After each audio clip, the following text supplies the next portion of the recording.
உலகத் தமிழர்களுக்கும் தமிழறிந்த மாந்தர்களுக்கும் தமிழன் தொலைக்காட்சியின் வணக்கம். இன்று நமது அரசியல் அரங்கம் நிகழ்வில் கலந்து கொள்வதற்காக மரியாதைக்குரிய பாலமுருகன் அவர்கள் வருகை தந்திருக்கிறார். அவர் ரிட்டையர்டு ஐஆர்எஸ் ஆஃபீஸராக பணியாற்றியவர். அவரோடு நாம் அரசியல் பேசுவோம். ஐயா வணக்கம்.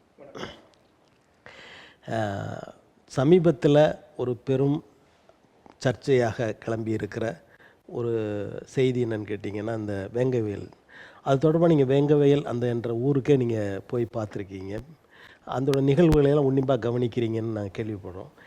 இந்த நிகழ்வில் குற்றம் சாட்டப்பட்டவர்கள், குற்றப்பத்திரிகையில் பெயர் இருக்கிறவங்க, அவங்க தான் அந்த புகாரே கொடுத்தாங்க, அவங்க மேலேயே அதை திருப்பியிருக்காங்கன்ற ஒரு செய்தியை அந்த ஊர் மக்கள்லாம் சொல்கிறாங்க. இதை நீங்கள் எப்படி பார்க்க, இது உண்மை நிலை என்னன்னு உங்கள் மூலமாக தெரிஞ்சுக்கலான்னு நினைக்கிறேன். ஆனால் இது நான் இப்போ இது நடந்தது 2022 டிசம்பரில் இந்த நிகழ்வு நடந்தது.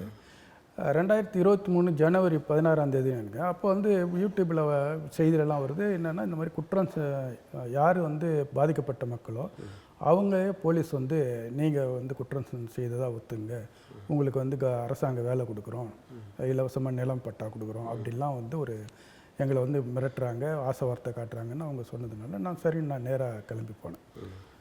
ஜனவரி 17ஆம் தேதி 2023 வேங்கவேலுக்கு நேராக போனேன். அந்த கிராமத்தில் போய் கள ஆய்வு பண்ணால் நமக்கு என்னன்னு தெரியும், அது என்ன எப்படி நடந்ததுன்னு. அங்கே நான் பார்த்ததுனாக்க, அங்கே இந்த மாதிரி ஒரு மலம் கலக்கிற அளவுக்கு ஒரு ஜாதிய பிரச்சனையே கிடையாது. அந்த ஊர் ஊருடைய இது எப்படி இருக்குன்னா, 25 குடும்பம் தான் பட்டியலினத்தவர், ஆதி திராவிடர் இருக்காங்க. அந்த பக்கம் போனால் ஒரு 300 குடும்பம் முத்திரையர் இருக்கிறாங்க, ஒரு 50 குடும்பம் தேவர்கள் இருக்காங்க. ஆனால் இந்த எல்லாருக்குமே இந்த தண்ணீர் தொட்டி இல்லை, இந்த தண்ணீர் தொட்டி, குறிப்பிட்ட தண்ணீர் தொட்டி இப்போ ஒரு 6 மாதத்துக்கு முன்னாடி தான் ஓப்பன் பண்ணியிருக்காங்க. இது காவேரி தண்ணீர் எடுத்துகிட்டு வர்றதுக்காக விடுறதுக்காக ஜெயலலிதா அம்மா ஆட்சியில் ஆரம்பித்தது.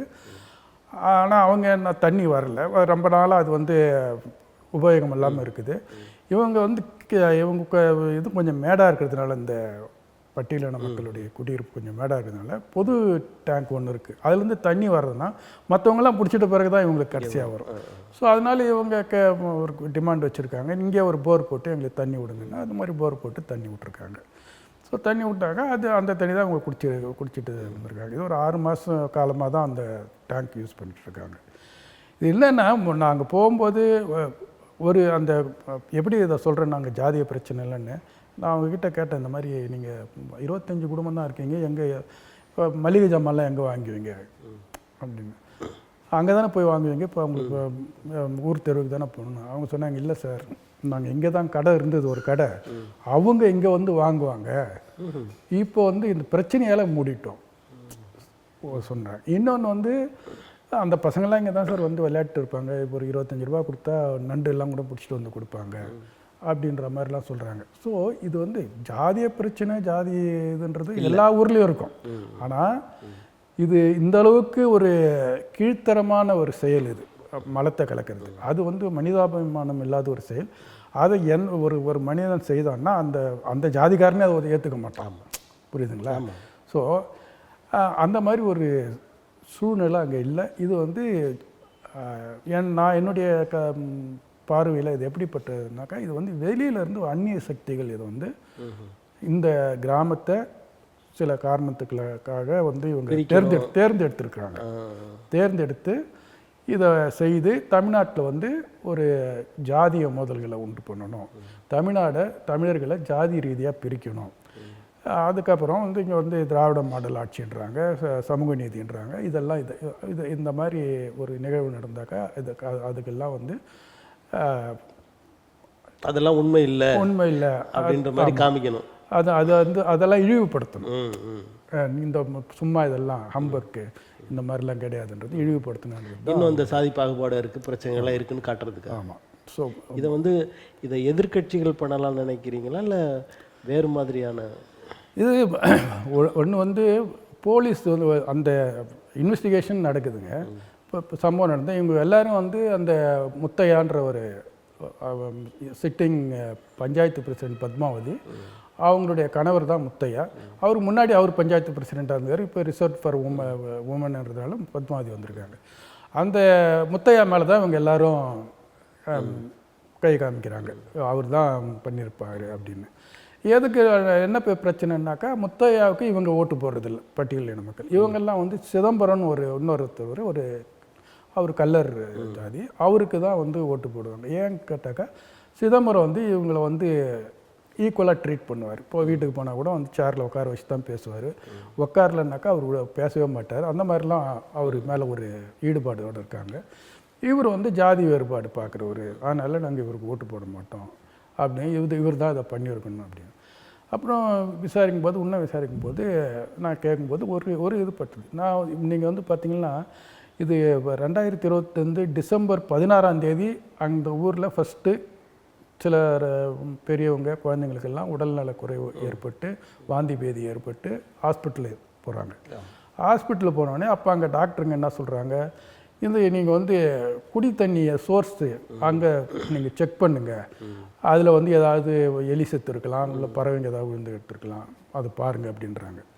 இவங்க அதை பார்க்கல, கண்டுக்காமல் விட்டுட்டாங்க. திரும்ப வந்து 26 காலையில் இவங்க குழாயை திறக்கிறாங்க. அப்போ திறக்கும்போது அப்போ நல்லாவே மலம் வாசனையோடு வருது, அந்த நாற்றத்தோட தண்ணி வருது. அதுக்கப்புறம் தான் இவங்களுக்கு அது மலம் கலந்துரு தண்ணின்னு இவங்களுக்கே தெரியுது. ஸோ இதில் என்ன தெரியுது, 16 முன்னாடி ஒரு டைம் மலம் கலந்துருக்காங்க. அதை இந்த ஜனங்களால் கண்டுபிடிக்கல இவங்களோட அந்த வாசனை பெருசாக வரல. அதுக்கு அடுத்தது இவங்க கண்டுபிடிக்கல, அவங்க ஏதோ ஒருத்தர் அங்கேருந்து அந்த ஒரு அந்நிய சக்தி இந்த தமிழர்களை வந்து இந்த மாதிரி ஜாதி ரீதியாக பிரித்து மோதலை உண்டு பண்ணணுன்ற ஒரு சக்தி அப்போ அவங்க மானிட்டர் பண்ணுறாங்க. இந்த மாதிரி கண்டுபிடிக்கல, மக்கள் வந்து அதை உணரலையே, மலம் கலந்தது அவங்களுக்கு தெரிஞ்சுக்கலையே அப்படின்னு என்ன பண்ணுறாங்க, திரும்ப கலக்கிறாங்க. கலந்து 26 விடுறாங்க. இப்போ நான் கேட்டேன், பேசிகிட்டு இருக்கும்போது அவங்க என்ன சொல்கிறாங்க, 26 இந்த மாதிரி வந்தது, 24, 25 2 நாள் தண்ணி விடலைன்றாங்க. தண்ணி எப்படி விடாமல் டெய்லி தண்ணி விடுறது, 2 நாள் அது போர் வாட்ரு, நீங்கள் வந்து பைப் லைன்லேருந்து வர வாட்ரு கிடையாது. போர் வாட்டர்னும் போது போரை போட்டாக்கா சுவிட்ச் ஆன் பண்ணி தண்ணி வரப்போகுது. கேட்டாக்கா அவங்க என்ன சொன்னாங்க, இந்த மாதிரி நாங்கள் கேட்டோம், அந்த காசி விஸ்வநாதன்றவர் தான் அந்த இதை பராமரிக்கிறவர், அவர் தான் ஆப்ரேட்டரு, டேங்க் ஆப்ரேட்டரு. அவர் சொல்லிட்டாரு, அவர் இது மாதிரி லைன் கரண்ட் வரலன்னு சொன்னார். லைன் கரண்ட்னால் கிராமத்தில் வந்து 3 ஃபேஸ் கரண்ட், அந்த கரண்ட்டு வரலன்னு. 3 ஃபேஸ் கரண்ட்டு அது எப்படின்னா, கிராமத்தில் ஒரு குறிப்பிட்ட நேரத்தில் வரும். அந்த பம்ப் செட்டு மோட்டர் செட்டுலாம் போடுறதுக்கு இந்த 3 ஃபேஸ் வந்து ஒரு நாளைக்கு 6 மணி நேரமோ 8 மணி நேரமோ விடுவாங்க. இப்போ இந்த வாரம் வந்து காலையில் 6லேருந்து மதியானம் 12 மணின்னா, அடுத்த வாரம் மதியானம் 12லேருந்து ஈவினிங் 6 மணி வரைக்கும், அப்புறம் நைட்டு, அந்த மாதிரி ரொட்டேட் ஆகும். வராமல் இருக்காது. ஸோ இது வந்து அப்போ ஒரு சந்தேகம் வந்து, அப்போ காசி விஸ்வநாதனை தான் இவங்க முதல்ல விசாரணை என்பது காசி விஸ்வநாதன் கிட்ட தான் ஆரம்பிச்சிருக்கணும். இது என்னன்னா, 2 நாள் தண்ணி விடாமல் அந்த அந்நிய சக்தி எங்கே இருந்தோ அவங்க வந்து அதை என்ன பண்ணுறாங்கன்றதை மானிட்டர் பண்ணுறாங்க. மலத்தை கலக்க சொல்கிறாங்க. மேபி முதல் நாள் கலந்தது அதிகமாக கலந்து இல்லாமல் இருக்கலாம், அதனால் இன்னும் கலக்கணுன்ட்டு ஒரு 2 நாள் அவங்க இது பண்ணி போதுமான அளவு மலத்தை கலந்த உடனே அதுக்கப்புறம் திறந்து விடுங்கன்னு சொல்லியிருக்கிறதுக்கு வாய்ப்பு நிறைய இருக்குது. ஸோ அப்போ யார்கிட்ட நம்ம இன்வெஸ்டிகேஷன் ஆரம்பிக்கணும், காசி விஸ்வநாதன். இந்த காசி விஸ்வநாதனை தான் இன்வெஸ்டிகேஷன் ஆகும். இப்போ என்ன இன்னொரு ஷாக்கிங் நியூஸ்னாக்கா, இந்த காசி விஸ்வநாதன் இந்த டிசம்பர் 12 இறந்துட்டுருக்கார். எப்படி இறந்தாருன்னு கேட்டாக்கா, அவர் வந்து நல்லா தான் இருந்தார். அவர் ஈவினிங் வந்து ஏதோ நைட் வந்து உடம்பு சரியில்லைன்னு சொல்லிவிட்டு அவரை வந்து ஹாஸ்பிட்டலுக்கு கூப்பிட்டு போனாங்க. அப்புறம் வீட்டுக்கு கொண்டு வந்தாங்க, இறந்துட்டார். அந்த இறப்புலையும் சந்தேகம் இருக்குது. ஆமாம், அந்த இறப்பு வந்து ஏன்னா இந்த என்டையர் இன்வெஸ்டிகேஷனில் நீங்கள் பார்த்தீங்கன்னா வீக் பாயிண்ட் அதுதான். நீங்கள் அது உள்ள தான் அவர் தான் வந்து ஃபஸ்ட்டு டோரை நீங்கள் ஓப்பன் பண்ணிங்கன்னா முத்தையா நிற்பார். முத்தையா ஓப்பன் பண்ணிங்கன்னா அதுக்கு பின்னாடி இருக்கிறவங்க நிற்பாங்க. ஸோ இது வந்து இவர் வந்து முத்தையாலாம் வந்து அவர் வந்து ஒரு ஸ்டெடியான மனிதர். அவரெல்லாம் அவ்வளோ சாதாரணமாக இன்வெஸ்டிகேஷன் ஈல்ட் ஆக மாட்டார். இவர் அப்படி கிடையாது. இவர் சாதாரண டேங்க் ஆப்ரேட்டர். இவர் ஏதாவது பின்னாடி உண்மையாக உளறி கொட்டிடலான்றதுனால இவர் தீர்த்து கட்டியிருக்கலாம், அப்படி இருக்கலாம். இன்னொன்று பார்த்தீங்கன்னா, ஒரு சாதாரணமாக வந்து இப்போ ஒருத்தவங்க வந்து பஸ்ஸில் கூட போகிறோம், நம்ம ஒருத்தவங்க பிக் பாக்கெட் அடிச்சுட்டு சும்மா இருக்கிறவங்களை காட்டினான்னு வச்சுக்க, இவர் தான் அடிச்சாருங்க. பிக் பாக்கெட் அடிச்சவன் பக்கத்தில் இருக்கிறவனை வேற காட்டாருனாக்கா அந்த பக்கத்தில் இருக்கிறவங்களோட ரியாக்ஷன் எப்படி இருக்கும்? ஐயோ நான் இல்லை அப்படின்னு பெரிய ஒரு ஆர்ப்பாட்டமே பண்ணுவாங்க. இந்த முத்தையா வந்து வாயே திறக்கலை இது வரலையும். அந்த இன்சிடென்ட் நடந்ததுல வந்து பத்திரிகையாளர் போகிறாங்க, அவங்க போகிறாங்க, இவங்க யாருக்கிட்டையும் இவர் பேச மாட்டுறாரு. இவர் ஃபோட்டோ வெளியே வரல. இப்போ காவல்துறை விசாரணைக்குள்ளேயும் அவர் முத்தையா வரல. இல்லை, அவர் வந்திருப்பாங்க, அவங்க கூட்டு விசாரணை பண்ண. ஆனால் ஒரு பாதிக்கப்பட்ட மனிதர் அந்த ஊரில் இப்போ ஒரு பஞ்சாயத்து பிரசிடெண்ட்டாக இருந்தவர், அவரை மேலே வந்து வேற இந்த 25 குடும்பம் இருக்கிற ஒரு தலித்து மக்கள் வந்து அவங்களே டாய்லெட் அவங்க இதில் கலந்துட்டு இவர் மேலே பொய்யா குற்றச்சாட்டு பண்ணால் அவர் என்ன பண்ணுவார்? அந்த சமூகம் இவங்களை என்ன பண்ணும்? சரிங்களா? அந்த ரியாக்ஷன் அங்கே இல்லை அவருக்கு. அப்போ என்ன, அவருக்கு ஒரு இன்ஸ்ட்ரக்ஷன் முத்தையாவுக்கு, நீ எந்த காரணத்தை கொண்டு நீங்கள் வாயை திறக்கக்கூடாது, பத்திரிகை துறையெல்லாம் மீட் பண்ணாது, யார் வந்தாலும் மீட் பண்ணாது. ஏன்னா மீட் பண்ணி பேச ஆரம்பிச்சாங்க. அவரை பார்த்தீங்களா? இல்லை, பார்க்க முடியல. அவர் பேச ஆரம்பித்தார்னா ஒரு பத்திரிகைனாலும் இன்னொரு பத்திரிகை குறுக்கு கேள்வி கேட்டு எதையாவது வளரிடலாம் வாய்ப்பு. அதனால் அவர் வாயை சீல் பண்ணிட்டாங்க. ஸோ அதனால் அவர் இதுவரையிலும் அவர் பத்திரிகைக்கு வரல. அவர் நமக்கு அவருக்கு பேச அந்த தலைவராக இருக்கிற அவரோட மனைவி அவங்க கூட பேசலை. அவங்க பேசியிருக்கிறாங்க. பட் அவங்களுக்கே தெரியாமல் நடந்திருக்கும். இது வந்து வெளியிலேருந்து முத்தையா கிட்ட சொல்லி அது நடந்திருக்கும். அவங்க மனைவிக்கு அதை பற்றி தெரியாமல் கூட இருக்கலாம். அது ஒன்றும் இல்லை. இதில் இன்னொன்று என்னென்னங்க பார்த்தீங்கன்னா, சென்னை உயர்நீதிமன்றம் வந்து அவங்க பண்ணதே வந்து நமக்கு ஒரு கேள்விக்குரிய ஏற்படுத்துது. வந்து ஒரு பப்ளிக் இன்ட்ரெஸ்ட் லிட்டிகேஷன் 2 பேர் போடுறாங்க இந்த விஷயத்தில். அவங்க கேட்குறது வந்து சிபிஐ என்கொயரி. இந்த மாதிரி அவங்க என்ன சொல்கிறாங்க, அந்த மாதிரி பாதிக்கப்பட்டவங்களே இவங்க வந்து குற்றவாளியாக வைக்கிறாங்க, நீங்கள் சிபிஐ என்கொயரி வேணுன்றாங்க. இவங்க சிபிஐ என்கொயரி இல்லாமல் இவங்க என்ன பண்ணுறாங்க, இப்போ சென்னை உயர்நீதிமன்றம் வந்து ஒரு ரிட்டையர்டு ஹைகோர்ட் ஜட்ஜ் சத்யநாராயணன் அவர் தலைமையில் ஒரு 1 மேன் கமிஷனை இது பண்ணுறாங்க, விசாரணை கமிஷன் வைக்கிறாங்க. அந்த விசாரணை கமிஷன் அவங்க சொல்கிறது என்ன, 3 மாதத்தில் நீங்கள் வந்து விசாரித்து அறிக்கை கொடுங்க ஒன்று. 2வது வந்து இது வந்து ஒரு இண்டிபெண்ட் விசாரணை. போலீஸ் விசாரணை அது தனியாக போயிட்டுருக்கும். நீங்கள் உங்கள் விசாரணை இது ஒரு தனி விசாரணை, இதுக்கும் அதுக்கும் சம்மந்தம் இல்லை, நீங்கள் விசாரணை பண்ணி கொடுங்கன்றாங்க. ஸோ இந்த சத்யநாராயணன் வந்து ஜட்ஜி வந்து அவர் என்ன பண்ணணும், அதே போல் வந்து ஹைகோர்ட்லேருந்து டைரக்ஷன் அவர் சென்னை தமிழக கவர்மெண்ட்டுக்கும் டைரக்ஷன் கொடுத்தாங்க. அவருக்கு வேண்டிய சப்போர்ட் எல்லாம் பண்ணுங்க, ஆஃபீஸு, வீக்கில், ஸ்டெனோ, ஃபோன் எல்லாமே கொடுக்கணுன்னு. இவர் அதெல்லாம் எதுவும் கேட்ட மாதிரியும் தெரியல. இவர் வந்து இவர் எங்கே இருக்கார், எங்கே ஆஃபீஸ் இருக்குது, எதையும் இவர் விளம்பரப்படுத்தியிருக்கணும் பண்ணலை. இப்போ நீங்கள் ஆறுமுகசாமி கமிஷன் ஆகட்டும், இவங்க ஸ்டெர்லைட்டு எல்லாத்தையும் கேட்பாங்க. இப்போ இவர் நிகழ்விடத்துக்கு போனாரா? அதுவும் இல்லையா? இல்லை போனார் அவர். இது என்னன்னாக்கா அதில் பாருங்கள், இவர் போகிறார், போயிட்டு அந்த டேங்கை போய் பார்க்குறாரு. ஓகே, சரி, பார்க்க வேண்டியது தான். டேங்க்கு பக்கத்துலேருந்தே வீடுங்க, பட்டியலின மக்கள் வீடு தான் அது. அவங்கெல்லாம் பாதிக்கப்பட்ட மக்கள் ஓடி வராங்க இவர்கிட்ட சொல்கிறதுக்கு என்ன நடந்ததுன்னு சொல்கிறது.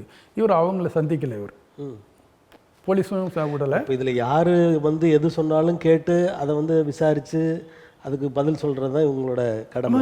இப்போ அதை கேட்க அருணா ஜெகதீஷன் கமிஷன் வந்து ஸ்டெர்லைட்டு துப்பாக்கி சூடுக்கு வச்சாங்க. அந்த அம்மா பண்ண முதல் வேலை நேராக ஹாஸ்பிட்டலுக்கு போனாங்க. தூத்துக்குடி ஹாஸ்பிட்டலில் துப்பாக்கி சூட்டில் காயமடைஞ்சவங்கள அவங்கள தான் கேட்டாங்க என்ன நடந்தது எப்படி. இவர் அதை தானே பண்ணியிருக்கணும், இவர் அதை பண்ணலை. இவர் அதை பண்ணலைனாக்கா அப்புறம் இதுக்கு அது சில கேள்விக்கு அவர் என்ன சொன்னார், இல்லை நான் கடைசியில் அவங்கள சந்திப்பேன்னார். அதுக்கப்புறம் இவர் எங்கே இருக்க, என்ன ஆஃபீஸு, இவர் எங்கே இருந்து வராரு, என்ன எதுவும் தெரியல. நேராக வருவார், அந்த டிஸ்ட்ரிக்ட் எஸ்பிக்கிட்டையும் கலெக்டர்கிட்டையும் ஒரு டிஸ்கஷன் நடக்கும், அப்புறம் வந்துடுவார். இப்படி இருக்கும்போது அவர் வந்து இடைக்கால அறிக்கையை ஒன்று கொடுக்குறாரு. அதில் வந்து என்ன சொல்கிறார், போலீஸுடைய நடவடிக்கை வந்து இன்வெஸ்டிகேஷன் சரியான திசையில் தான் போயிருக்கு.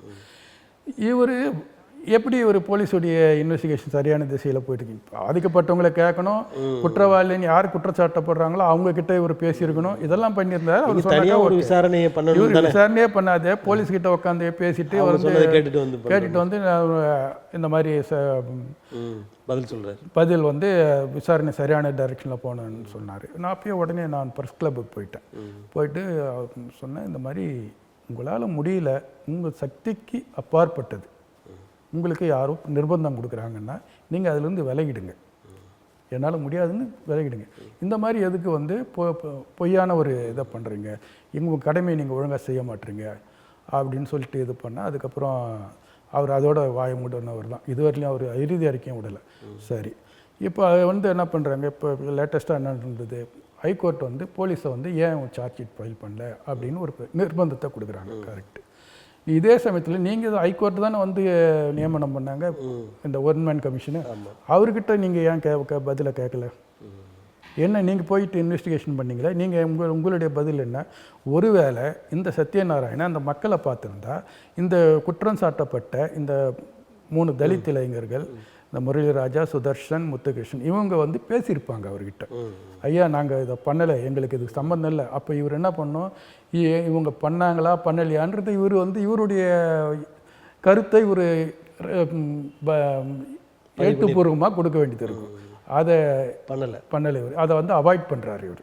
ஸோ இந்த கமிஷன், ஒன் மேன் கமிஷனே ஒரு கண் துடைப்பாகவும், இந்த ஒன் மேன் கமிஷனே வந்து போலீஸுடைய அந்த இன்வெஸ்டிகேஷனுக்கு ஒரு சப்போர்ட்டாக பண்ணுறதாகவும் அப்படி தான் வந்து நடந்தப்பா. நம்ம இந்த நிகழ்வில் உயர்நீதிமன்றம், அரசாங்கம், அந்த நீங்கள் சொல்கிற தெரியாத அந்த அந்நிய சக்தி, இந்த 3 பேரும் கூட்டணியில் இருக்கிறாங்கன்னு சொல்ல முடியுமா?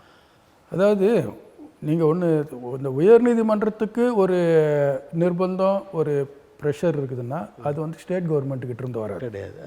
ஸ்டேட் கவர்மெண்ட்டு அந்த கெப்பாசிட்டி ஸ்டேட் கவர்மெண்ட் கிடையாது. ஏன்னா நீங்கள் பப்ளிக் இன்ட்ரெஸ்ட் லிட்டிகேஷனாக சீஃப் ஜஸ்டிஸுடைய பெஞ்ச் அது. சீஃப் ஜஸ்டிஸை போயிட்டு வந்து ஒரு சென்னை தமிழக அரசு வந்து ப்ரெஷரைஸ் எல்லாம் பண்ணவே முடியாது. இதுக்கெல்லாம் வந்து இவ்வளோ சொல்கிறத பார்த்து நான் ஒரு பொது மனிதனாக எப்படி யூகிக்கிறேன்னா, ஒன்றிய அரசுக்கு உறவாக இருக்கிற ஒரு அந்நிய சக்தி இந்த வேலையை பண்ணியிருக்கலாமோன்ற ஒரு ஐயம் ஏற்படுது. இல்லைப்பா, வெளிப்படையாக சொல்ல வேண்டியதுன்னா ஆர்எஸ்எஸ் பிஜேபிக்கு தான் அந்த பவர் இருக்கும். அது அதாவது அவங்க வந்து இப்போ இன்றைக்கி வந்து நீங்கள் வந்து தமிழ்நாட்டில் இருக்க ஐஏஎஸ் ஐபிஎஸ்ஸே வந்து ஹோம் மினிஸ்ட்ரி அமித்ஷாவுடைய கண்ட்ரோலில் எடுத்துகிட்டு வராங்க. இப்போ முன்னாடிலாம் வந்து ஜெயலலிதா அவர்களோ அல்லது கருணாநிதியாக கருணாநிதி இருக்கும்போது சிஎம்மாக இருக்கும்போது அவங்க கண்ட்ரோலில் தான் அவங்க ஒரு பெரிய ஒரு அரணாக இருப்பாங்க இந்த ஐஏஎஸ் ஐபிஎஸ் ஆஃபீஸருங்களுக்கு. இவங்களை தாண்டி அவங்க கிட்ட போக முடியாது. சரிங்களா? இவங்க அந்த அரண் இப்போ உடைக்கப்பட்டிருக்குதுன்னு சொல்லணும். அதனால் அவங்க என்ன பண்ணுறாங்க, இப்போ இவங்களுக்கு வந்து ஒரு ஐஏஎஸ் ஐபிஎஸ்க்கு என்ன அவங்களுடைய ப்ரொமோஷன், போஸ்டிங், இதெல்லாம் வந்து ஒரு நார்மல் வந்து இப்போ இருக்கிற முதல்வரோட இயலாமையா அல்லது அவங்களோட வலிமைன்னு நினைக்கிறீங்களா? ரெண்டுமே தான் இருக்கணும். அவங்களும் வந்து ஆல் பவர்ஃபுல்லாக இருக்காங்க. இங்கேயும் வந்து அதை வந்து எதை எதிர்கொள்கிற அளவுக்கு முடியாமல். இந்த நிகழ்வில் சாதி வேற்றுமைகள் வந்து இந்த தீர்ப்பு மூலமாக வெளியில் வந்து அது ஒரு பெரிய சிக்கலை உருவாக்கி விடக்கூடாது, தமிழ்நாடு முழுக்க அந்த சிக்கல் வந்துவிடக்கூடாது என்ற ஒரு நல்ல நினைவோடு அரசாங்கம் இந்த மக்கள் மேலேயே அந்த குற்றத்தை திருப்பி இருக்கிறது அப்படின்னு சொல்லலாம். இல்லை, அது வந்து மனசாட்சி, சட்டம் இதுக்கெல்லாம் எதிராக ஒரு செயலை செய்து இது ஒரு மக்களுக்கு நல்லதுன்றது வந்து அது எந்த விதத்துலையும் அது சரியில்லை. இப்போ நீங்கள் இன்னும் வேற்று சாதியினர் அதை பண்ணியிருக்கிறாங்க அப்படின்னு சொன்னால் அந்த ஊர் மட்டும் இல்லாமல் மற்ற ஊர்லேயும் அது பரவும் இல்லையா? அது ஒரு பெரிய வேற்று. இப்போ நீங்கள் அந்த முத்தையான்றவருக்கே வந்து இந்த இவ்வளோ ஒரு கீழ்த்தரமான செயலை செய்யணுன்ற மனிதர் இல்லை அவர். ஸோ அவருக்கு ஒரு நிர்பந்தம், அவரை ஏதோ ஒரு ஆசை வார்த்தை காட்டியிருக்கிறாங்க. ஸோ அப்படி இருக்கும்போது அவர் வந்து கண்டுக்காமல் இருந்திருக்காரு. அல்ல, அவர் வந்து ஏதோ ஒரு அங்கே உள்ள உடந்தையாக இருந்திருப்பார். உடந்தையாக இருந்திருக்கு. அவர் உடந்தையாக இல்லாதெல்லாம் இது நடக்காது. அவர் உடந்தையாக இருந்திருப்பார். உடந்தையாக இல்லாமல் அது நடக்காது. ஸோ அவர் வந்து அவருக்கு வந்து ஒரு அஷூரன்ஸ், ஒன்றும் ஆகாது உனக்குன்னு, அதே நீ வந்து வாயை திறக்காது, உனக்கு எதுவும் ஆகாது நாங்கள் பார்த்து. இது இன்னொன்று நான் எப்படின்னு பார்க்குறேன்னா, பாதிக்கப்பட்டவருக்கு மேலேயே குற்றவாளியாக இது பண்ணுறது வந்து அது வந்து ஆரிய மாடல். நம்ம திராவிட மாடல் ஆட்சின்றோம், இன்னொன்று ஆரிய மாடல்னு ஒன்று இருக்குது. அது ஏன் இதை சொல்கிறேன்னா, நீங்கள் வந்து 2008 வந்து மகாராஷ்டிரா நாசிக் பக்கத்தில் மேலகன் ஒரு நகரம், அங்கே வந்து ஒரு மசூதி பக்கத்தில் பாம் பிளாஸ்ட் ஆகுது. ஒரு 7-8 பேர் சாகுறாங்க, நூற்றுக்கணக்கானவர் வந்து காயப்படுறாங்க. ஸ்கூட்டரில் வச்சுருந்த பாம்பு ஏதாவது. அப்போ வந்து என்ன பண்ணுறாங்க, ஸ்டேட் கவர்மெண்ட் என்ன பண்ணுது, கேஸை போடுது, இன்வெஸ்டிகேட் பண்ணுது. இஸ்லாமிய இளைஞர்கள் கைது செய்து போயிட்டு கேஸ் நடந்துட்டு. அதுக்கப்புறம் வந்து அது என்ன ஆகுதுனாக்கா, இவர் சிதம்பரம் அவர்கள் வந்து ஹோம் மினிஸ்டர் ஆகிறார். ஸோ அதுக்கு முன்னாடி ஹோம் மினிஸ்டர் வந்து பிரணாப் முகர்ஜி. சரி. அவருக்கு அதுக்கப்புறம் இவர் வந்தோடனே இவருக்கு யாராவது ஹோம் மினிஸ்டருக்கு வந்திருக்கும் கம்ப்ளைண்ட், தகவல் அது அந்த இஸ்லாமியர் அமைப்புகளில் இருந்தால் ஏதாவது ரெப்ரஸன்டேஷன் ஏதாவது வந்திருக்கும் என்ன தெரியல. இவர் என்ன பண்ணுறாரு, என்ஐஏ வச்சு இன்வெஸ்டிகேட் பண்ணுறாரு, நேஷ்னல் இன்வெஸ்டிகேஷன் ஏஜென்சி. அவங்க பண்ணாக்கா அது வந்து இந்து தீவிரவாதிகள் அமைப்பில் இருந்து பண்ணாங்கன்றது அப்போ வெளியே வருது. அந்த பிரக்யா தாக்கூர்னு ஒரு அம்மா, அவங்க தான் மெயின் குற்றவாளி, நம்பர் 1 குற்றவாளியாக இப்போ அவங்கள சேர்த்துட்டாங்க. அவங்க பண்ணாங்க. அந்த அவங்களுக்கு இன்றைக்கி வந்து பிஜேபி என்ன பண்ணுறாங்க, போபால் எம்பி அவங்க அந்த மாதிரி இப்போ அந்த அவங்களுடைய இதில் ஈடுபடுறவங்களுக்கு எந்த ஒரு பாதுகாப்பு, எப்படி பதவியில் முன்னேற்றத்தை கொடுத்துறாங்க, முன்னேற்றத்தை கொடுக்குறாங்க. ஸோ அந்த மாதிரி ஒரு ஆசையை காட்டியிருந்தாங்க, மறுபடியும் மற்றவங்களை தூண்டுற மாதிரி தான் தப்பு செஞ்சு இல்லை. நீங்கள் ஒன்று ஆர்எஸ்எஸ் சொல்கிறத ஆர்எஸ்எஸ் இதுபடி நீங்கள் செஞ்சீங்கன்னா உங்களுக்கு முழு பாதுகாப்பு கொடுத்துருவாங்க அவங்க. அதுதான் இங்கே முத்தையா விஷயத்திலே நடக்குது. ஸோ இந்த மாடல் வந்து இது ஆரிய மாடல் தான்.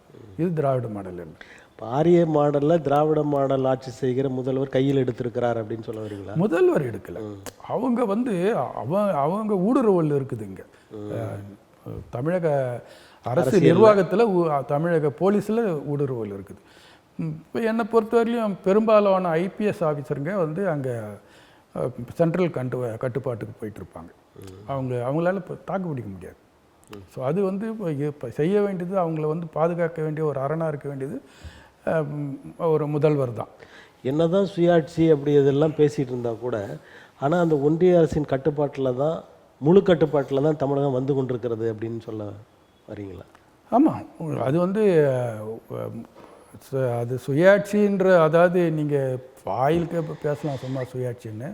அவங்க வந்து இப்போ 1 இண்டியா 1 ரேஷன் கார்டு, 1 இண்டியா 1 ஓட்டு, எலெக்ஷன் வரைக்கும் இப்படிலாம் எடுத்துகிட்டு வர்றது வந்து மொத்தம் வந்து சென்ட்ரலைஸ் பண்ணிடுறாங்க. அந்த பவர் சென்ட்ரலைஸ் பண்ணிட்டு நீங்கள் வந்து இப்போ ஒரு என்ன சொல்கிறது, அதாவது ஒரு முதலமைச்சருடைய அதிகாரம்ன்றதே வந்து குறைஞ்சிட்டே வரும். முதலமைச்சர் முகவராகிறார் அப்படின்னு வச்சுக்கலாம், ஒரு ஏஜென்ட் மாதிரி இருக்கா. ஆமாம், அவ்வளோதான் ஏஜென்ட். அவர் அதுக்கு மேலே அவரால் இப்போ அரவிந்த் கெஜ்ரிவால் வந்து அங்கே டெல்லி கவர்மெண்ட்டில் அவரால் வந்து காவல்துறை கூட அங்கே அவங்க, ஆமாம், அந்த மாதிரி எடுத்துகிட்டு வந்துடுவாங்க. அதுதான் அவங்களுடைய. இப்போ இந்த வேங்கை வயல் இந்த சிக்கல் வந்து இதோட முடிவு, அதாவது தீர்ப்புகள் எப்படி இருக்குன்னு நினைக்கிறீங்க? ஒருவேளை வந்து அதாவது அப்பயே வந்து சிபிஐ கிட்ட முதல் ஒப்படைச்சிருந்தாங்க. அப்படி ஒப்படைச்சிருந்தா இப்போ தமிழ்நாட்டு காவல்துறை ஒரு வலிமை இல்லாமல் இருக்குது, அல்லது அதற்கான தகுதி இழந்து விட்டது அப்படின்ற ஒரு நிலையை பேசுவாங்க எல்லாம். அதற்காக கூட அவங்க இங்கே பாருங்கள், இது வந்து உண்மை என்னன்றது வெளிப்படையாக தெரியுது, குற்றவாளி யாருன்றது வெளிப்படையாக தெரியுது. தமிழ்நாட்டு காவல்துறைக்கு கொடுக்கப்பட்ட நிர்பந்தம் அந்த உண்மையை குற்றவாளியை மறைக்கணுன்றது. நீங்கள் வந்து குற்றவாளியை கண்டுபிடிச்சி வெளியே கொண்டு வரணும், இந்த இன்வெஸ்டிகேஷன் போகலை, உண்மையை குற்றவாளியை மறைச்சிடணும். இதுதான். இதை வந்து சிபிஐ கிட்ட கொடுத்தா அவங்க பண்ண மாட்டாங்க. அதனால தான் சிபிஐக்கு போகலை. சிபிஐ இந்த ஒன்றிய அரசோட ஆதரவில் தானே ஆதரவாக இருக்கும். ஆனால் இது என்னென்னா, உங்களுக்கு அந்த சிபிஐயுடைய ஆஃபீஸர்ஸுங்கெல்லாம் பார்த்தீங்கன்னா, இப்போ இன்ஸ்பெக்டர்ஸுங்க டிஎஸ்பி இருப்பாங்க, எஸ்பி இருப்பாங்க. இந்த இன்ஸ்பெக்டர்ஸ் டிஎஸ்பி எஸ்பிலாம் பெரும்பாலும் பார்த்தீங்கன்னா சிபிஐ ஓன் ரெக்ரூட் இருக்க மாட்டாங்க, தமிழ்நாடு போலீஸ்லேருந்து போயிருப்பாங்க, இப்போ எங்கள் டிபார்ட்மெண்ட்லேருந்து போவாங்க, சரிங்களா, எல்லாம் டெபுடேஷனில் போகிறவங்க, பாதி பேருக்கு மேலே. ஸோ இந்த மாதிரி இருக்கும்போது அவங்க வந்து இப்போ ஃபுல்லாக வந்து சென்ட்ரல் கண்ட்ரோலுக்கு வரமாட்டாங்க. அவங்க வந்து இண்டிபெண்ட்டாக சில டைம் செயல்பட ஆரம்பிச்சிடுவாங்க. இந்த இன்னொன்று அவங்க வந்து இல்லாத பொய்யான ஒரு இல்லாத உடன்பட மாட்டாங்க, அதுக்கு உடன்பட மாட்டாங்க.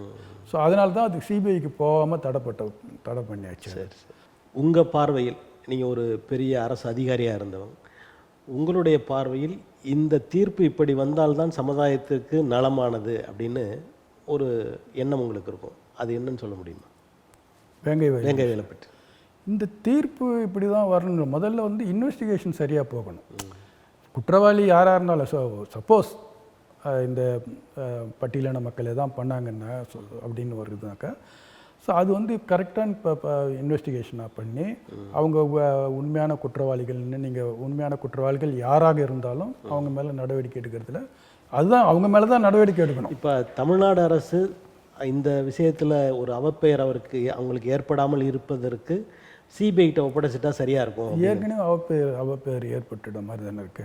இப்போ சிபிஐ-கிட்ட ஒப்படைச்சா அது ஒரு இப்போ என்னன்னா அது தொடக்கத்திலே ஒப்படைச்சிருக்கணும். ஆமாம், இப்போ வந்து தமிழ்நாடு போலீஸு ஒரு கோடு போட்டுட்டாங்க, ஒரு டைரக்ஷன் கொடுத்துட்டாங்க, இந்த பாதிக்கப்பட்டவங்க தான் குற்றவாளின்ற மாதிரி. இப்போ அதை உடைக்கிறதுக்கு சிபிஐக்கு கஷ்டப்படணும். சிபிஐ வந்து வெறும் ஓப்பன் ஸ்லேட்டுன்னா அவங்க எழுதுறது வேற, ஏற்கனவே ஒன்று எழுதி வச்சுட்டீங்க நீங்கள், அதை அழிக்கணும்ல.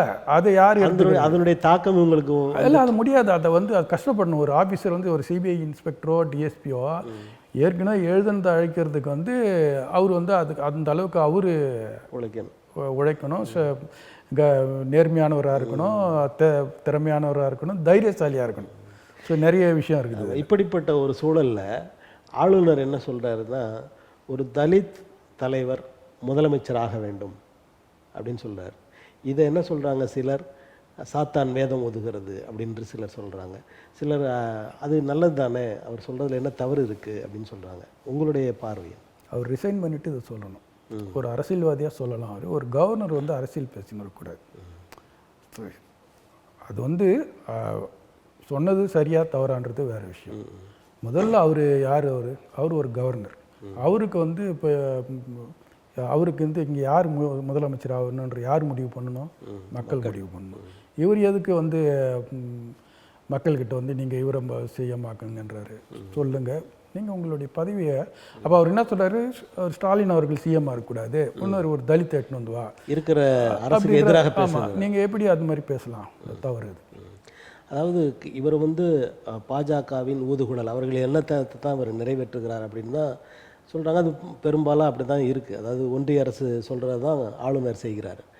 ஆனால் இந்த ஆளுநர் ஒரு தலித் தலைவர் அப்படி வரணும் அப்படின்னு, தலைவராக முதலமைச்சராக வரணும்னு சொல்கிறவர், ஒன்றியத்தில் அந்த கட்சியிலேயே தலித் மக்கள் இருப்பாங்க, இல்லை கூட்டணியில் பஸ்வானுடைய மகனோ அல்லது இன்னும் சிலர்லாம் இருக்காங்க, அவங்கள ஒரு துணை பிரதமர் அப்படின்ற லெவலுக்கு கொண்டு வரணும்னு ஏன் சொல்ல மாட்டேங்கிறாங்க? அது அவர் சொன்னார்னா அப்புறம் அவர் கவர்னராக இருக்க மாட்டார்ல. அதெல்லாம் அவர் சொல்ல மாட்டார். அப்போ இது வந்து தலித் மக்கள் மேல் இருக்கிற அவங்க, அதாவது அவங்க வந்து முன்னேறணும். தலித் முதலமைச்சராக வரணும்னா அதை டிமாண்ட் பண்ண வேண்டியது தலித் மக்கள். அந்த விழிப்புணர்வு அவங்களுக்கு வந்து, அந்த அரசியல் புரிதல் அவங்களுக்கு வந்து, அவங்க அதை கையில் எடுத்தால் அது சரிங்களா? நீங்கள் வந்து உங்கள் கட்சியில், அதாவது பிஜேபியில் எத்தனையோ தலித் இருக்காங்க, நீங்கள் அவங்கள சிஎம், உங்கள் ஸ்டேட்டில் எத்தனை பேரை தலித்தை சிஎம் ஆக்கியிருக்கீங்க, ஆக்குங்க. அது அவங்க நீங்கள் வந்து பார்த்தீங்கன்னா தலித் வந்து ஒரு தலித்தும் ஒரு கட்சியிலையும் வந்து ஒரு மாதிரி இருப்பாங்க. ஒரு திமுகவில் இருக்கிற தலித் ஒரு மாதிரி இருப்பார், காங்கிரஸில் இருக்கிற தலித்துங்க ஒரு மாதிரி இருப்பாங்க. ஒரு மாதிரினா அவங்களுக்குள்ள சுதந்திரம், அந்த கட்சிக்குள்ளே அவங்க எவ்வளோ சுதந்திரமாக பேச முடியும். இங்கே வந்து இருக்கிற தலித்துங்க பெரும்பாலும் அடிமைகளாக தான் இருப்பாங்க பாரதிய ஜனதா கட்சி. ஆமாம். இப்போ பாரதிய ஜனதா கட்சி வந்து கோவிந்த் என்ற அவரை திரு கோவிந்த் அவர்கள் வந்து இப்போ பிரசிடெண்ட் ஆக்குனாங்க. காங்கிரஸ் வந்து நாராயணன் அவர்களை பிரசிடெண்ட் ஆகு. 2 பிரசிடெண்ட்டுக்கும் வித்தியாசம் இருக்கு. ஆமாம். நாராயணன் என்றவர் அவர் நேர்மையாக செஞ்சார், ஸ்டேட்டை வந்து இந்தியா மேலே, பொதுவான மக்கள் மேலே ஒரு ஈடுபாடு. அவர் வந்து தன்னுடைய எண்ணத்தை வெளிப்படுத்துவார், கைட் பண்ணுவார். சில டைமில் வந்து அரசாங்கத்துக்கு, பிரைம் மினிஸ்டருக்கு. அதாவது அது வந்து ஒரு சண்டை போடுற மாதிரிலாம் கூட இல்லாமல் அவருடைய கருத்தை சொல்லுவார். இவங்க வந்து கருத்தே சொல்ல மாட்டாங்க, எல்லாத்துக்கும். ஆமாம், அவங்க கருத்து தான் இவங்க கருத்து. புரியுதுங்களா? இப்படிப்பட்டவங்களுக்கு தான் இவங்க வந்து பிரசிடெண்ட் போஸ்ட் கொடுப்பாங்க. இப்போ இன்றைக்கி இந்த அம்மா மர்முவும் அதே கேட்டகரி தான் அவங்க. இவங்களுக்கு வேண்டிய வசதி வாய்ப்புகள் கிடைக்கும். அவ்வளோ நாடாளுமன்ற திறப்பு விழா கூட போக முடியாது. இப்போ போக முடியலனாக்கா நீங்கள் அதை வந்து ஒரு அவமானம், என்ன சொல்கிறது, அது எத்தனையோ விஷயத்தை வெளிப்படுத்துது. ஒன்று வந்து ஜாதிய கண்ணோட்டம், இன்னொன்று வந்து அவங்களுடைய பெண் உரிமை. அவங்க வந்து ஒரு விடோவர்ன்றதுனால அது அபசகுனம்னு இவன் பண்ணுறாங்களா? இதுதான் சனாதன தர்மமா? நிறைய சந்தேகங்கள் வருது. இது சனாதன தர்மம். இவங்க நம்மக்கிட்ட சனாதன தர்மன்றது அவங்க சொல்கிறது சமத்துவம்னு சிலர் சொல்லி சமத்துவம் இதுதான் சனாதன தர்மமா இவ்வளோ இருக்குது இதில். ஸோ இதை யார் கேட்குறது? அவங்களால நீங்கள் வந்து பார்த்தீங்கன்னா ஆட்சி இப்போ நல்லா தானே போயின்னு இருக்குது, அவங்க அதிகாரத்தை நல்லா தானே அனுபவிச்சிருக்காங்க. இதை வந்து ஏன் இந்த ஒரு பிரசிடெண்ட்டை வந்து அவங்க வந்து ட்ரைபல்ன்றதுனால நீங்கள் வந்து இந்த மாதிரி திறப்பு விழாவுக்கு கூப்பிடலன்னு யாரும் கேட்கல. இந்தியாவில் அதை வந்து ஒரு பெரிய இஷ்யூவாக நம்ம எடுத்துக்கல. ஸோ அதனால் அதை பற்றி அவங்க கவலையும் பட மாட்டாங்க.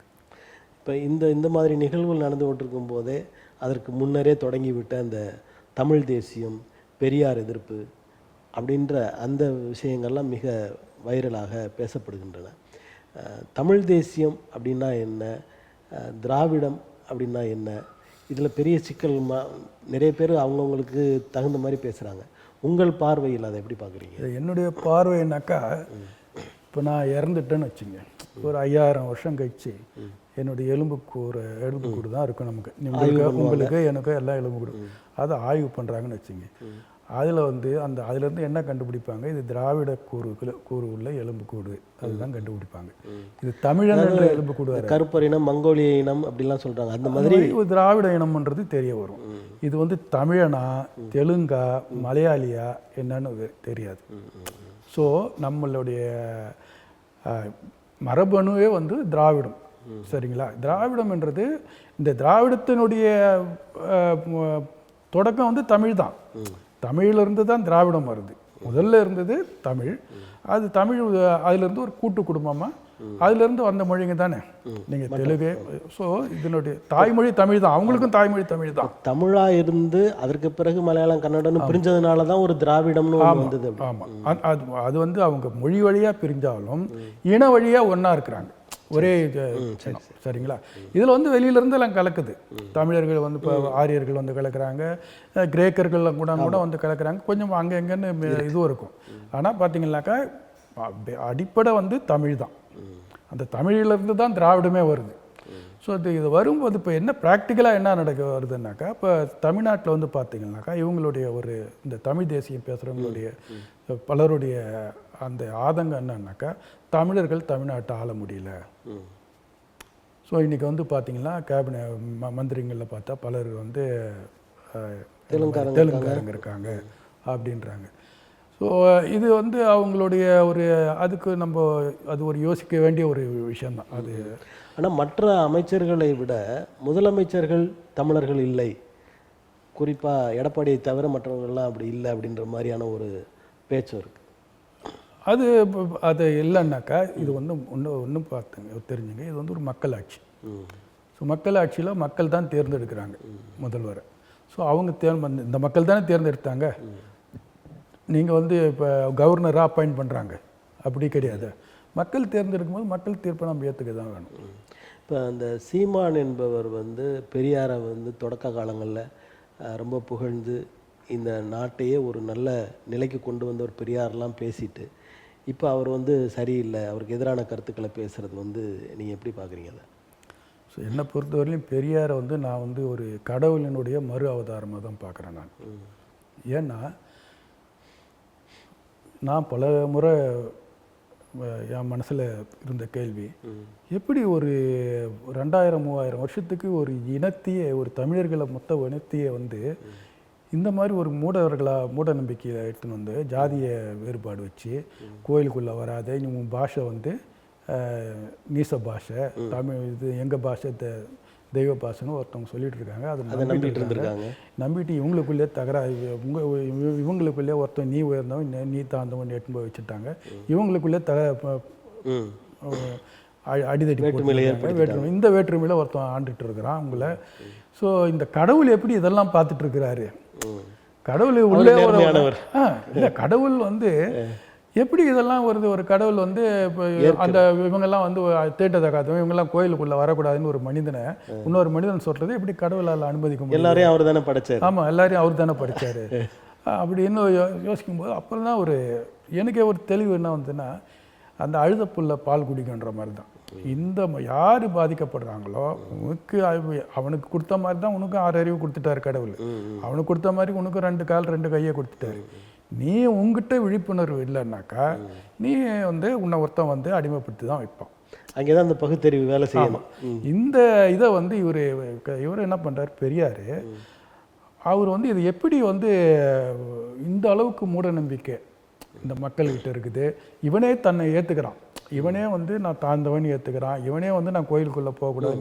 இன்றைக்கி ஒன்றும் இல்லை, இன்றைக்கி வந்து இப்போ நீங்கள் ஒரு வாக்கெடுப்பு எடுத்தீங்கன்னு வச்சுங்க, தமிழில் வந்து அர்ச்சனை பண்ணணுமா, சமஸ்கிருத தமிழர்களே வந்து பெரும்பாலானவர் சமஸ்கிருதத்துக்கு சொல்கிறதுக்கு வாய்ப்பு இருக்குது.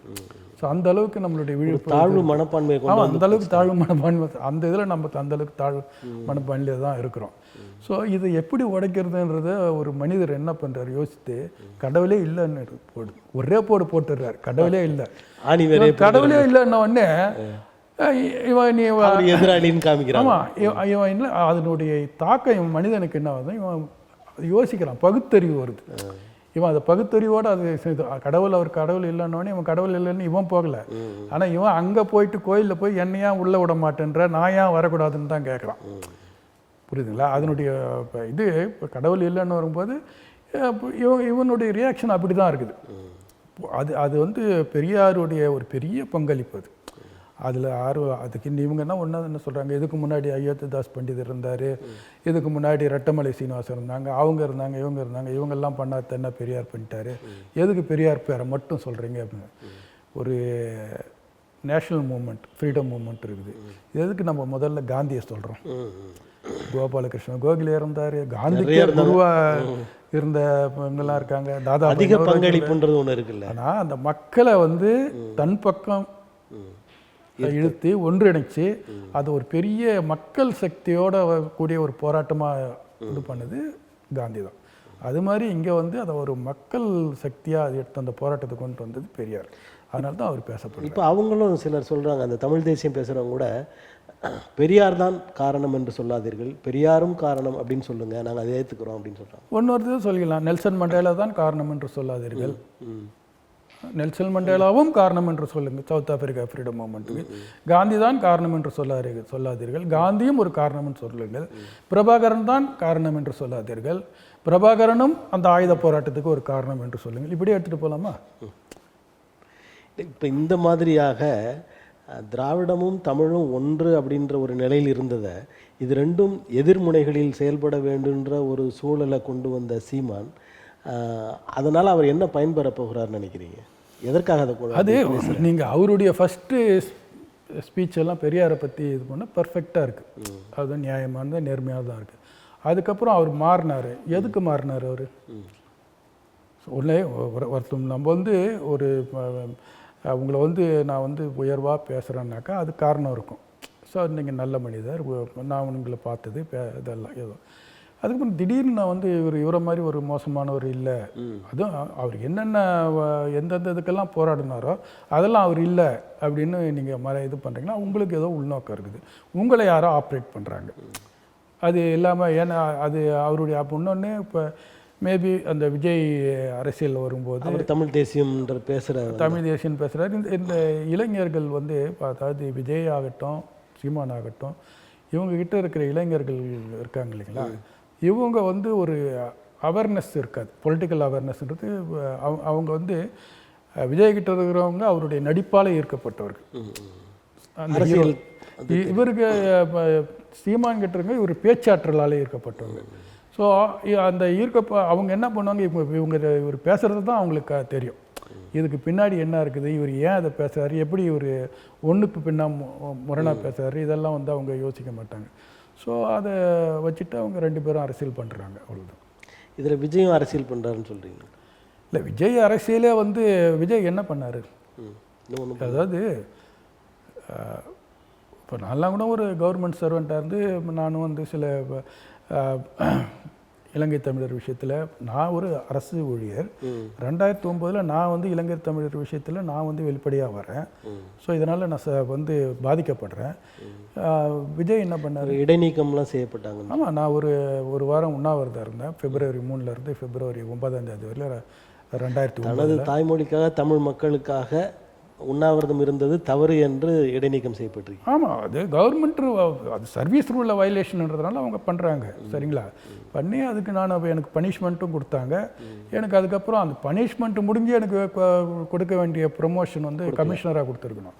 அந்த ப்ரொமோஷனை கொடுக்காம இந்த பிஜேபி அரசாங்கம் நிறுத்தி வச்சுட்டாங்க. இது வந்து சட்டத்துக்கு புறம்பானது. ஆனால் இவங்க காட்டுற படம் பார்த்தீங்கன்னா காங்கிரஸ் தான் அந்த மொத்தத்தையும் க்ளோஸ் பண்ணாங்க, அவங்களுக்கு எதிராக இருந்தாங்க அப்படின்னு சொல்கிறாங்க. ஆனால் இங்கே அவர்களுக்காக போராடினவங்களை கூட அடக்கி. இல்லை, இது அது ஒரு, அதாவது இதை பேசினா அது ஒரு பெரிய சாப்டர் மாதிரி. அது நான் பிரபாகரன் வந்து அந்த அவர் தலைவர் பிரபாகரன் வந்து அந்த எல்டிடியை அவர் தான் உருவாக்குறார். அந்த உருவாக்குனதும் அவர் தான், முன்னுரையும் முடிவுரையும் அவர் தான். இது இப்படி தான் இருக்கணும் அந்த முடிவுன்றது அவர் முடிவு பண்ணுது. ஒன்று அந்த உள்ளுக்குள்ளே இருந்தது. இல்லைன்னா அவங்க வந்து காம்ப்ரமைஸுக்கு ஏதாவது வந்திருப்பாங்க அந்த நேரத்தில், எதுக்கும் வரல அவங்க பெருசாக. ரெண்டாவது வந்து அந்த ட்வின் டவர் அமெரிக்கன் இது இருக்குங்களா இன்சிடெண்ட்டு, அந்த ரெட்டமாக கட்டடங்கள் வந்து பிளேன் வச்சு தகர்த்தாங்கல்ல, அதுக்கப்புறம் உலகம் குறிப்பாக அமெரிக்கா வந்து அந்த தீவிரவாத அமைப்புகள் அந்த அது பற்றுக்காக நினைச்சாங்க, அது வந்து ஒடுக்கணும்னு நினைக்கும் போது அவங்களுக்கு முதல் கண்ணுக்கு பட்டது வந்து புலிகள், விடுதலை புலிகள். ஏன்னா இந்த விடுதலை புலிகள் தான் வந்து அது வந்து அது ஒரு இந்த சூசைடல் அட்டாக்கெல்லாம் வந்து இவங்க தான் மற்ற தீவிரவாத குரூப்புக்கு முன்மாதிரியாக கொடுத்துருக்காங்க, முன்மாதிரியாக இருக்காங்க. அவங்க எல்லாரும் பார்த்து இந்த மாதிரி நீங்கள் வந்து உங்களை வந்து தியாகம் பண்ணணும், இந்த மாதிரி நீங்கள் வந்து டாக்டிஸ் பண்ணணும், இந்த மாதிரி வந்து நீங்கள் போராடணுன்ற மாதிரி இருக்குது. ஸோ அதை வந்து ஒழிக்கணும்னு முடிவு பண்ணிட்டாங்க. ஸோ இது ஒழிக்கணும், உலக நாடுகள் சேர்ந்து அதை அந்த நேரத்தில் இலங்கைக்கு உதவி பண்ணுறாங்க. அந்த நேரத்தில் ஒன்று சொல்கிறாங்க, அதாவது மேதகு தேசிய தலைவர் அவர்கள் அமெரிக்காவோடு ஒத்து போயிருந்தால் தனி தமிழீழம் கிடைத்திருக்கும். ஆனால் அவரை ஒத்துக்கல. இல்லை, அது தனி தமிழெல்லாம் கிடைக்குதா இல்லையோ, அது வந்து அவங்க ஸ்ரீலங்கன் ஒத்துக்க மாட்டாங்க இல்லைங்களா. அது என்ன இருக்குன்னாக்கா, அவர் என்னை பொறுத்தவரையிலையும் ஒருவேளை அவர் வந்து காம்ப்ரமைஸ் ஆகிட்டு அவர் அது ஆயுதத்தை ஒப்படைக்கிறோன்னாலும் திரும்ப வந்து இந்தோ ஸ்ரீலங்கா ஜெயவர்தன ராஜீவ்காந்தி ஜெயவர்தன ஒப்பந்தத்தைப்படி அந்தப்படியே நான் ஒரு சீர்திருத்தம் தான் அங்கே வந்திருக்கும். அதுக்கு தான் அதுவே இன்னும் வரல, அதுக்கே அவங்க இலங்கையில் ஒத்துக்க மாட்டாங்க. ஸோ திரும்ப வந்து அந்த 13th அமெண்ட்மெண்ட்டு அந்த மாதிரி தான் வரும். இப்போ திரிகோணமலையில் இராணுவ தளம் அமெரிக்கா அமைப்பதற்கான வாய்ப்புகள் இருந்தது, அதற்கு புலிகள் தடையாக இருந்தார்கள். அப்படி தடையாக இல்லாமல் இருந்திருந்தால் புலிகளின் நிலை இப்போ வேறு மாதிரி இருக்கும் அப்படிலாம் சொல்கிறாங்க. அது அமெரிக்காவுக்கு சார்பாக இவங்க இயங்கி இருக்கணும், அது அவங்க பண்ண மாட்டாங்க. அவங்க எப்படியும் என்றைக்கும் அவங்க தமிழகத்துக்கு எதிராக அவங்க போனது.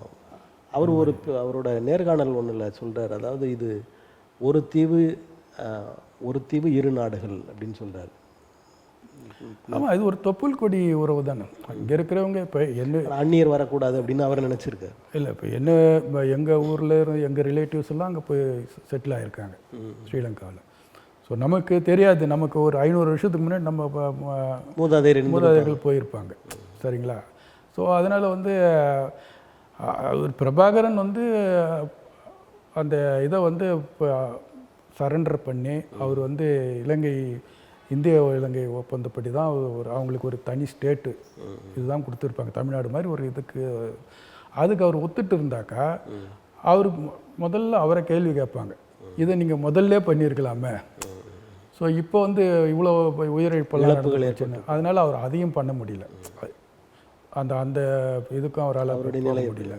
ஸோ அவருடைய எண்ணம் வந்து இந்த ஆயுத போர் இதோட முடியட்டும், இதுக்கப்புறம் வந்து அதை ஜனநாயக முறைப்படி இந்த போர் நடக்கணும், இந்த போராட்டம் இருக்கணுன்றது தான் அவருடைய எண்ணமாக இருந்திருக்கு. இப்போ இப்படிப்பட்ட ஒரு பெரிய வரலாறு தமிழர்களுடைய வாழ்க்கையில் வரலாற்றில் அப்படி ஒரு வரலாறு வந்தது. இதற்கு எவ்விதத்திலும் தொடர்பு இல்லாத சீமான் வந்து அதை காட்டி தன்னை வளர்த்து கொண்டதும் பணத்தை சேர்த்ததும் பெரிய தவறு என்ற சொல்லுகிற ஒரு கூட்டமும் இருக்கிறாங்க. நீங்கள் அதை எப்படி பார்க்குறீங்க?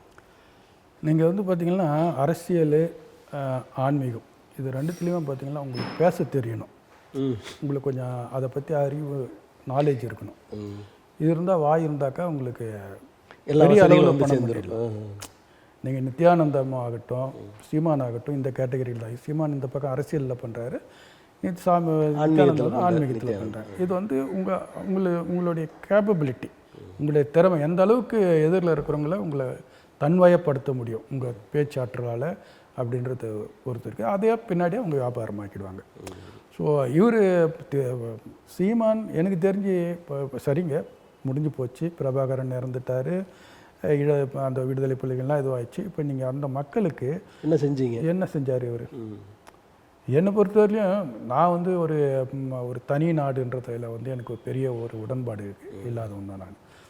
நான் வந்து பார்க்குறதுன்னா, ஒரு மனிதன் பூமியில் பிறக்கும்போது அவனுக்குன்னு சில உரிமைகள் இருக்குது, அவனுக்குன்னு சில திறமைகள் உள்ளுக்குள்ளே உங்களுக்குன்னு ஒரு திறமை இருக்கும்.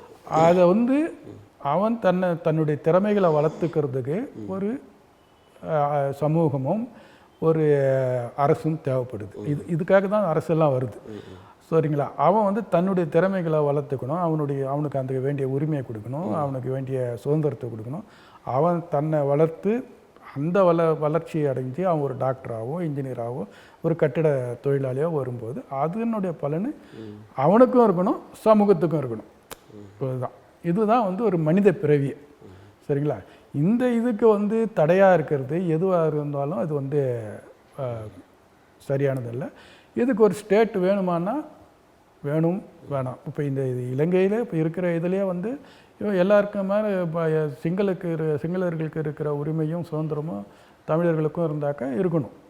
அதுக்கப்புறம் வந்து தமிழர்களுக்கு வந்து தனி நாடு வேணுமா என்னன்றது அது அவங்களுடைய முடிவாக இருக்கலாம். சம உரிமை, அந்த சம உரிமைன்றது ஒரு நாட்டினுடைய கடமை. அதை வந்து ஸ்ரீலங்கா செய்ய மாட்டுறாங்க, இன்னும் செய்யலை. அதை வந்து சீமான் அது குறைஞ்சபட்சம் அதுக்கு சீமான் என்ன பண்ணியிருக்காரு? நீங்கள் வந்து ஈழமாக வாங்கி கொடுக்காதுங்க, அது வேறு விஷயம். நீங்கள் வந்து ஃபஸ்ட்டு வந்து தமிழ்நாட்டின் சிஎம்மாக வந்தால் நான் பண்ணிவிடுவேன்னுங்க. அப்புறம் சிஎம்மாக வந்தோடனே ஐயோ சென்ட்ரல் கவர்மெண்ட்டில் தான் போகிறது, என்ன பிஎம் ஆக்குங்கன்னுங்க, சரிங்களா? அதுக்குள்ளே மக்கள் பிஎம் இந்த மாதிரி சொல்லி காலத்தை ஓட்ட வேண்டியது தான். அதுக்குள்ளே வர வேண்டிய உங்களுக்கு என்னென்ன லாபம் வருமோ அதெல்லாம் வந்துடும். இப்போ அவருக்கு, அதாவது பெரியாரை பேசியதால் தேன்கூட்டில் கல்லறிந்த விதமாக நிறைய பேர் கிளம்பி அவருக்கு எதிராக பேச ஆரம்பிச்சிட்டாங்க. முற்றுகை, அவங்க வீட்டை முற்றுகையிடலாம் போயிட்டாங்க. அதன் மூலமாக சிலர் வந்து அவருடைய உண்மை நிலைகளை, இல்லை பழங்காலத்தில் அவர் தொடக்கத்தில் இருந்த அந்த காலங்களில் அவர் விடுதலை புலிகளோடு எந்த தொடர்பில் இருந்தார், இப்போ இந்த அண்ணாமலை என்பவரெல்லாம் சொல்கிறாரு அந்த ஃபோட்டோவே கிராஃபிக்ஸ் தான், அது வந்து தனியாக பண்ணது, அந்த எடுத்த ஃபோட்டோ கிடையாது. அதே அவங்க முன்னாடி சொல்லலை, அதை சொன்னேன் அப்படின்றாரு. களஞ்சியம் அப்படின்றவர்கிட்ட சொல்லியிருக்கேன். சரி, களஞ்சியம் வந்து இன்டெலிஜென்ஸ் சீஃப் அவர். நீங்கள் சொன்னேன்னா எல்லாருக்கிட்டையும் சொல்ல வேண்டியதான். இது எனக்கு அந்த ஃபோட்டோலாம் உண்மையாக தான் இருக்கும். ஏன்னா இதை இவ்வளோ நாள் வந்து கழித்து வந்து அதை சொல்கிறாங்க இவங்க. அவர் போயிருப்பார், சந்தித்து இருப்பார். ஆனால் இவர் சொல்கிற மாதிரி நான் ஆமகரி சாப்பிட்டேன் அது இதுன்றால் அது வந்து பாசிபிலிட்டிஸே இல்லை. இப்போ யாருக்குமே அந்த மாதிரி இப்போ, ஏன்னா இவருக்கு முன்னாடி வைகோ போயிருக்காரு, திருமாவளவன் போயிருக்காரு, யாரும் வந்து டீ காஃபி குடிச்சான்னு கூட சொல்லலை. மேபி அவங்க குடிச்சிருக்கலாம். சரி, அதை ஏன்னா அவங்க வந்து போராளிகள், அது எந்த நேரத்தில் எங்கே குண்டு விழுன்னு தெரியாது. அவங்க வந்து ஒரு அரண்மனை கட்டி வாழல, அதில் வந்து அத்தனை வசதிகளை வச்சு செய்து கொடுக்கும். அவங்க வந்து எந்த நேரத்தில் அந்த இடத்த விட்டு வெக்கேட் பண்ணணுன்ற மாதிரியே இருக்கும். ஸோ இவருக்கு ஒரு சீமானுக்கு வந்து அது ஒரு சைக்காலஜிக்கல் ப்ராப்ளம் தான் நான் யோசிக்கிறேன். இல்லை, அது ஒரு டிசீஸ் அது. ஏன்னா சிலர் வந்து அந்த தன்னை அறியாமல் அந்த பொய்யை அந்த மாதிரி பேசுவாங்க. அது ஒரு சைக்காலஜிக்கல் ப்ராப்ளம் இருக்குது. இப்போது ஒரு ஃபோட்டோ பல பேரை பேச வைக்கிறது, இதற்கான அந்த அடிப்படை என்ன நினைக்கிறீங்க? இந்த ஃபோட்டோ ஏன் அந்த அளவுக்கு பேச வைக்கிது எல்லாரையும்? பக்கத்தில் யார் நிற்கிறாங்கன்றது இருக்குல்ல. நீங்கள் போய் சிவபெருமானவர்கிட்ட ஃபோட்டோ எடுத்துகிட்டு நான் சிவபெருமானாக்கா நீங்கள் சாதாரண ஆள் தான், சிவபெருமான் அங்கே பெரிய ஆள் இல்லை. அது மாதிரி பிரபாகரன் பக்கத்தில் நிற்கிறாரு. ஸோ அது எத்தனை பேருக்கு அந்த வாய்ப்பு கிடச்சிருக்கும், சரிங்களா? ஸோ அதனால் வந்து அப்போ ஒன்ஸ் நீங்கள் பிரபாகரன் பக்கத்தில், ஏன்னா பிரபாகரன் வந்து அவர் ஒரு அங்கே இருக்கிற சீஃப் மினிஸ்டரோ அல்லது மந்திரியோ கிடையாது. அவர் வந்து ஒரு போராளி, தலைமறைவில் இருக்கிறவர். அவர் போய் பார்க்குறதுன்றதே முடியாத காரியம். அவர் இப்போ அதுக்கு அனுமதி கொடுக்கணும், அதுக்கு அவங்க புரோட்டோகால்லாம் இருக்கும். இங்கே கண்ணை கட்டி கூப்பிட்டு போகிறாங்களா, என்ன பண்ணுறாங்கன்றதெல்லாம் இருக்கும். அப்படிலாம் போய் பார்க்க வேண்டிய ஒரு இதை மற்றவங்களால முடியாத இவருக்கு முடிஞ்சிருக்குதுன்னா அது ஒரு பெரிய விஷயந்தான். இப்போ தமிழ் தேசியம், திராவிடம் அப்படிலாம் பேசுகிற தமிழக வெற்றி கழக தலைவர் விஜய் அவர்கள் இந்த தமிழ் தேசியத்தை கையில் எடுத்ததன் மூலமாக சீமானிடம் இருக்கிற அந்த தமிழ் தேசிய ஆர்வலர்கள் அந்த இடத்துக்கு மாறி போயிடுவாங்களோ அப்படின்ற நினைப்பில் இவர் இந்த மாதிரி சீமான் பண்ணுறாரா, அல்லது ஒன்றிய அரசோ இல்லை ஆர்எஸ்எஸோ அவரை கையில் எடுத்திருக்கிறதா? இது ரெண்டுமே இருக்கும். ரெண்டுத்துக்குமே பாசிபிலிட்டிஸ் இருக்கும். ஸோ இன்னொன்று வந்து சரி, இவர் சீமான்கிட்ட இருந்து விஜய்கிட்ட போனாக்கா என்னது, இங்கே ஒரு பொய்யிலேருந்து இன்னொரு பொய்யில் போகிறாங்க அவங்க. அவரும் விஜய் வந்து திடீர்னு எப்படி ஒருத்தவங்க வந்து சமூகத்துக்கு மேலே அக்கறை ஆகிடுவாங்க. உங்களுக்கு இருக்கணும்னாக்கா அது வந்து உங்களுடைய வாழ்நாளில் ஒரு படங்களில் சொல்லிட்டு வந்திருக்கிறாருல்ல, அது படம் வந்து அந்த மாதிரி ஒரு பணத்துக்காக பண்ணுறதுங்க. இப்போ எம்ஜிஆர் வந்து அரசியலில் வந்தார்னா அவர் வந்து தொடக்கத்துலேருந்தே இருக்கார், அந்த சித்தாந்தத்தில் வளர்றாரு அவர், புரியுதுங்களா? ஜெயலலிதா வராங்கன்னாக்கா அவங்க வந்து அவங்களுக்குன்னு ஒரு சித்தாந்தத்தை வச்சுருந்தா வராங்க. அவங்களும் யாரும் வந்து நாம் இன்னொன்று நீங்கள் தெரிஞ்சுங்க, தமிழ்நாடு வந்து தமிழ்நாட்டினுடைய சிஎம்மாக வரணும்னு ஒருத்தவங்க வர்றாங்கன்னாக்கா they are equal to the prime minister of India. அது நீங்கள் காமராஜராக இருக்கட்டும், பெருந்தலைவர் ராஜாஜியாக இருக்கட்டும், எம்ஜிஆராக இருக்கட்டும், கலைஞராக இருக்கட்டும், ஜெயலலிதாவாக இருக்கட்டும், இவங்களை பார்த்து அங்கே இருக்கிற பிஎம்ஏ வந்து அவங்க வந்து செவி சாய்க்கணும். இவங்க ஒன்று சொன்னாக்கா என்னன்றது எல்லாருமே அப்படி தான் இருந்திருந்தாங்க. ஆமாம், அந்த மாதிரி ஒரு அதாவது அந்த மாதிரி ஒரு வலிமையான ஒரு தமிழ்நாடு முதலமைச்சர் ஆளுமை உள்ள ஒரு தலைவருங்க. அப்படிப்பட்டவங்களை தான் தமிழக மக்கள் தேர்ந்தெடுப்பாங்க. சரிங்களா? இல்லை சாதாரணமாக விஜயெல்லாம் வந்துட்டாருன்றதுனால அவங்களுக்கு இன்னும் அரசியலில் வந்து அவர் பயணிக்கலை பெரிய அளவில். அப்புறம் கொஞ்சம் கொஞ்சமாக அவங்க எக்ஸ்போஸ் ஆகிடுவாங்க. ஒரு அதிகாரி என்ற நிலையில் பல மக்களை நீங்கள் பார்த்துருப்பீங்க, பல பேரை சந்தித்து அதில் அவங்க நடவடிக்கைகள் அது சரி தவறெல்லாம் நீங்கள் முடிவு பண்ணி இதை சொல்லியிருப்பீங்க. இந்த நிலையிலும் கூட இந்த வேங்கவேல் பிரச்சனை, தமிழ் தேசியம், இதிலெல்லாம் எது சரியான பாதை, யார் போகிறது சரி என்பதையெல்லாம் மக்களுக்கு தமிழன் தொலைக்காட்சி மூலமாக நீங்கள் தந்தமைக்கு எங்களது நன்றியை தெரிவித்துக் கொள்கிறோம். வணக்கம்.